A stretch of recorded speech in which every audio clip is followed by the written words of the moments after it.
kami sampaikan kepada ibu bapak di majelis ini juga, karena berkat rawuh ibu bapak majelis ini bisa berjalan dengan baik. Dan berikutnya terima kasih ke Ustaz Eki Firdaus yang berkenan mengisi pada kajian pagi hari ini. Insya Allah Oktober yang akan mengisi adalah mantan Rektor UMY Bapak Dr. Khairuddin Ghazali. Yang terakhir kami sampaikan terima kasih kepada ibu-ibu jamaah tahsin yang hari ini dibawa Ibu Astin Rahmat hari ini berkenan untuk menyampaikan sodakohnya. Terima kasih ibu-ibu. Untuk acara selanjutnya adalah acara ini yang akan disampaikan oleh Ustaz Eki Firdaus. Bismillahirrahmanirrahim. Assalamualaikum warahmatullahi wabarakatuh.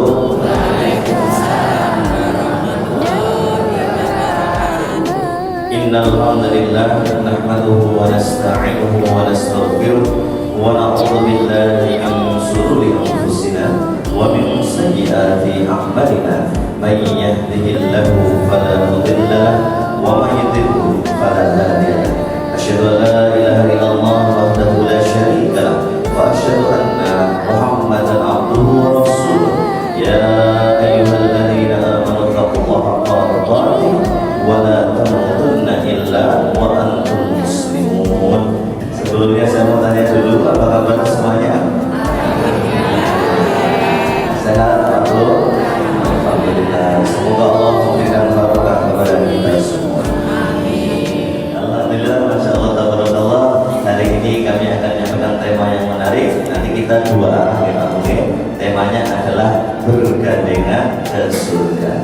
Oh, Bu, bergandengan ke surga. Allahumma, Allahumma. Maksudnya apa Pak Ustaz? Maksudnya adalah cita-cita kita bersama suami, istri, anak, cucu, kedua orang tua kita, saudara kita, dan seluruh jamaah Masjid Darussalam sekeluarga telah bersama-sama bergandengan ke surga. Allahumma. Kalau Pak Ustaz bagaimana mewujudkan tadi bergandengan ke surga, sehidup surga. Nah, ini penting sekali Bu, Bapak, mohon diperhatikan. Ada 3 cara. Ada 3. Yang pertama, bagaimana hubungan antara suami dan istri. Yang kedua, bagaimana hubungan antara orang tua dengan anak.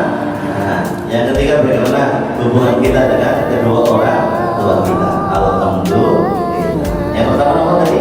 Hubungan antara suami dan istri. Nah, ini rumusnya 1 kalimat. Masing-masing suami dan istri paham hak dan kewajibannya. Nah, selesai. Masing-masing suami dan istri paham hak dan kewajibannya. Nah, kita mulai bapak-bapak, oke? Pak, yang ditanya Allah Subhanahu Wa Taala itu tentang tanggung jawab kita. Tanggung jawab kita apa?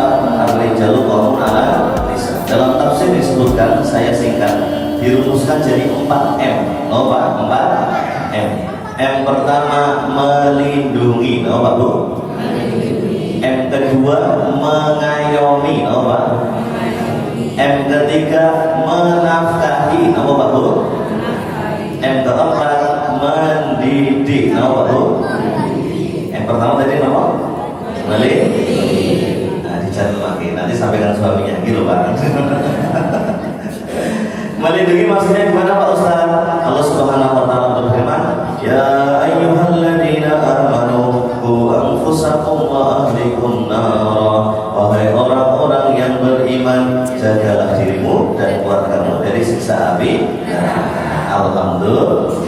Maka suami yang soleh, suami yang baik senantiasa mengingatkan istrinya dan anaknya untuk sholat, mengingatkan untuk menutup aurat, mengingatkan untuk ngaji, mengingatkan untuk senantiasa memakmurkan masjid. Alhamdulillah. Saya mau tanya Bu, 30 tahun yang lalu, 40 tahun yang lalu, 50 tahun yang lalu ketika pengantin baru, panjenengan panggil suami, suami panggil istri dengan panggilan apa Bu? Pak? Sayang.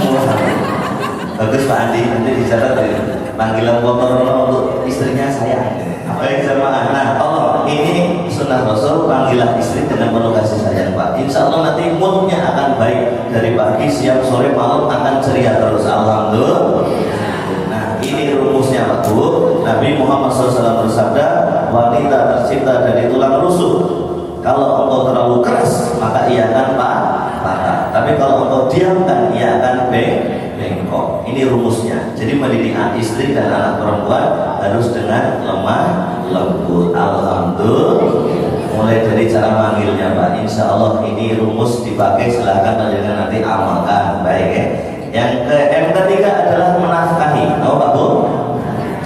Menafkahi bukan perkara besar dan kecilnya, bukan. Tapi yang penting ikhtiar dan tawakalnya. Fa idza asabta fatawakkal 'ala Allah. Innallaha yuhibbul mutawakkilin. Jika engkau telah berikhtiar sungguh-sungguh lalu bertawakal pada Allah, sesungguhnya Allah menyukai orang-orang yang bertawakal. Alhamdulillah. Ibu ketika mendapatkan rezeki dari Allah melalui suami, jawabannya nopo? Nerima nah itu la in syakartum la azi wala in kafartum inna adzabillah. Jika engkau bersyukur maka Allah akan menambah nikmatnya kepada engkau. Akan tapi jika engkau kufur sungguh azab Allah amat pedih. Baik, yang keempat mendidik. Nah, Bu? Mendidik anak dan istri ya dengan apa? Al-Qur'an. Agar apa? Agar keluarga senantiasa harmonis. Alhamdulillah. Karena sabda Nabi Muhammad SAW, rumah yang dibacakan Al-Quran, rumah itu tidak akan dimasuki syaitan. Jadi ada dua suara yang paling ditakuti setan. Yang pertama suara adzan. Makanya suara adzan di Masjid Darussalam itu kan semangat keras menggelegar.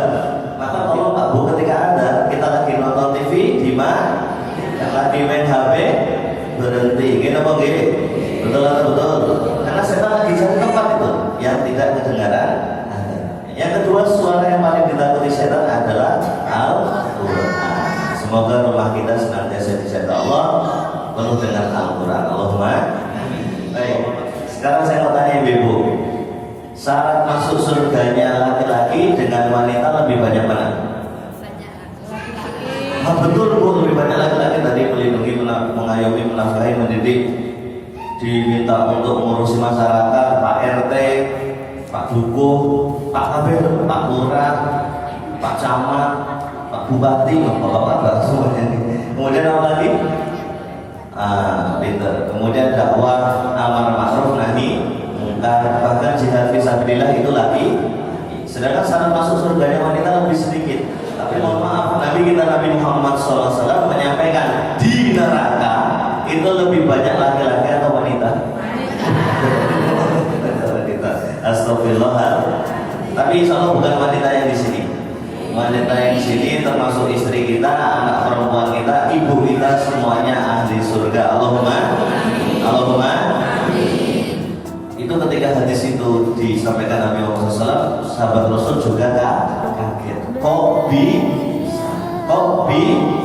Padahal yang masak siapa Bu? Ibu-ibu. Yang nyiapin anak sekolah siapa? Ibu-ibu.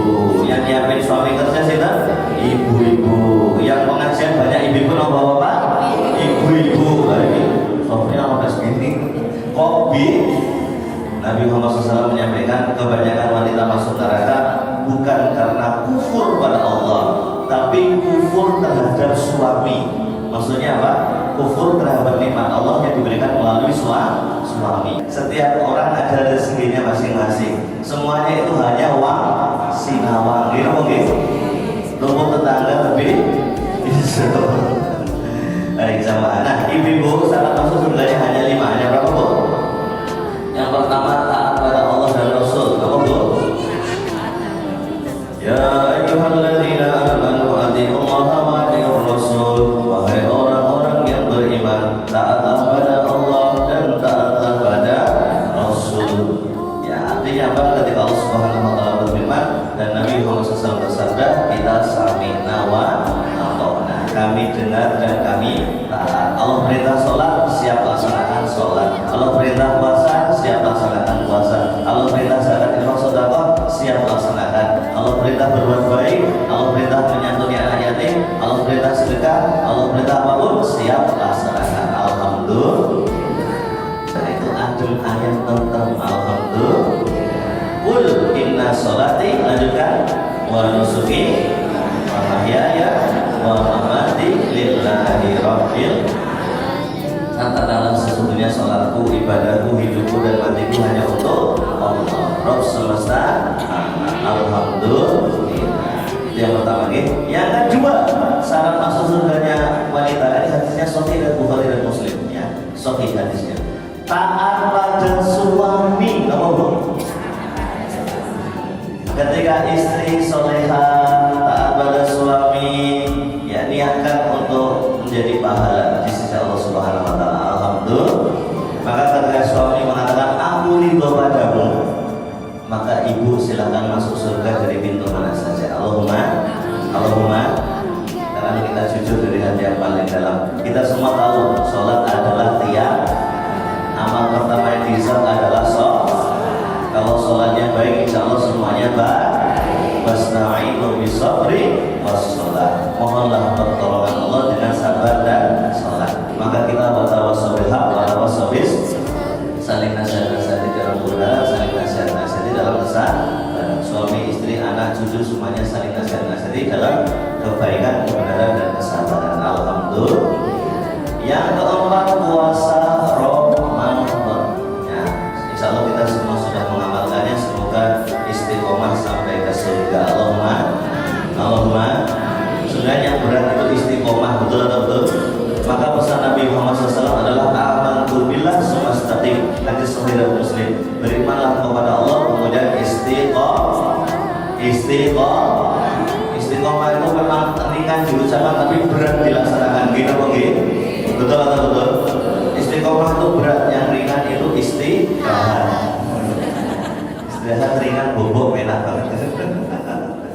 Baik, yang kelima, ini mohon maaf, yang paling berat bagi wanita, bisa menjaga di antara mohon maaf kedua rahangnya dan mohon maaf di antara kedua pahanya.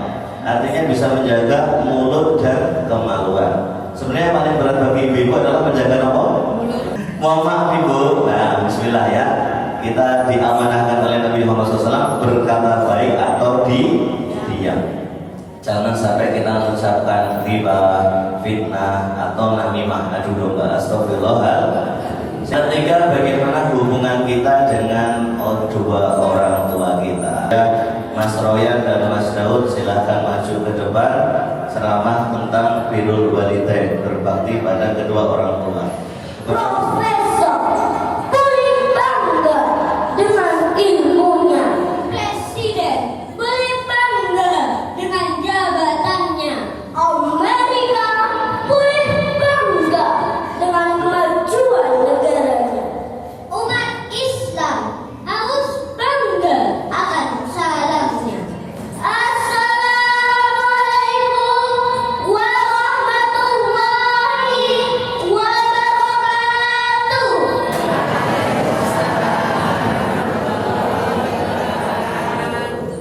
Hamdan wa syukran lillah, la haula wa la quwwata illa billah. Amma ba'd.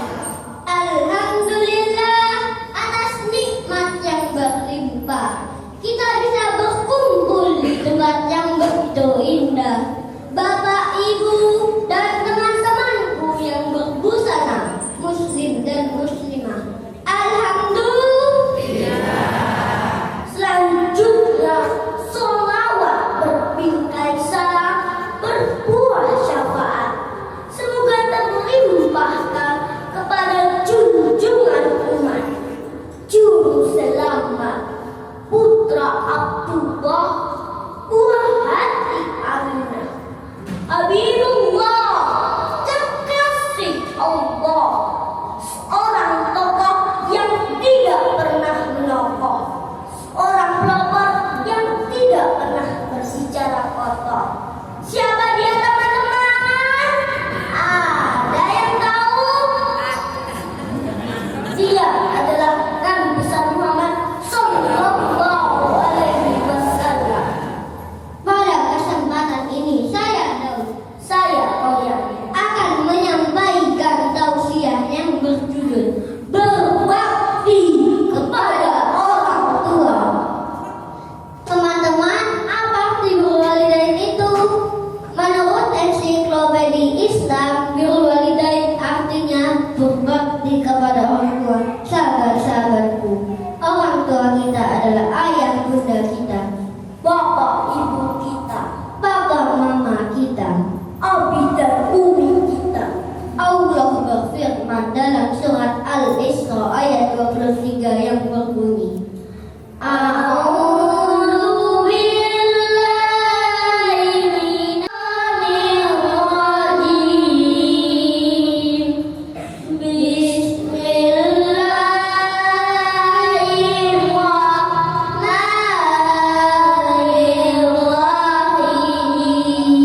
operasi sesar, dirobek perutnya.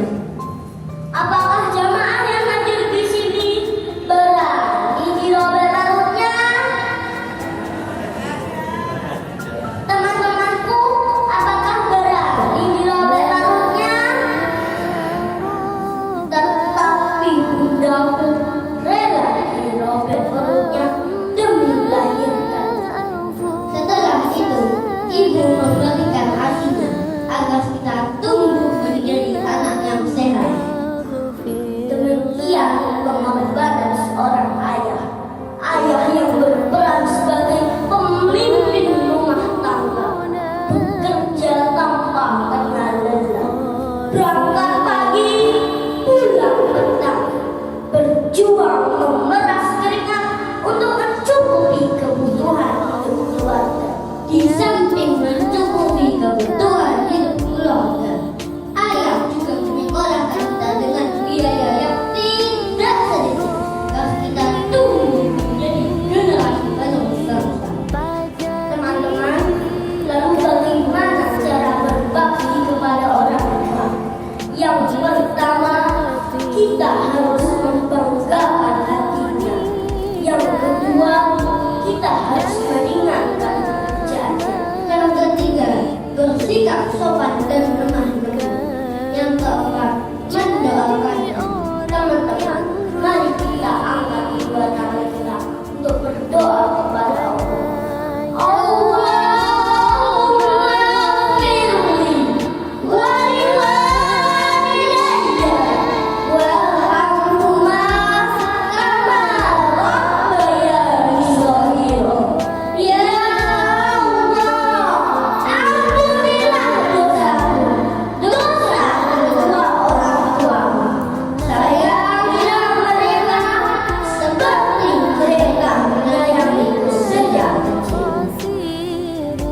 Hadirin rahimahumullah, kesimpulan dari tausiah ini, jika ingin menjadi anak yang soleh dan salehah yang dicintai Allah dan Rasulullah, maka harus berbakti kepada Allah. Demikian tausiah yang dapat saya sampaikan. Semoga bermanfaat. Anak ayah turunlah tiga, mati Ya Allah, ya Tuhan kami, dosaku tak terampuni. Ku bersujud berserah diri, mohon ampunan Ilahi Rabbi. Rabbana ya Rabbana, zalamna anfusana wa illam taghfir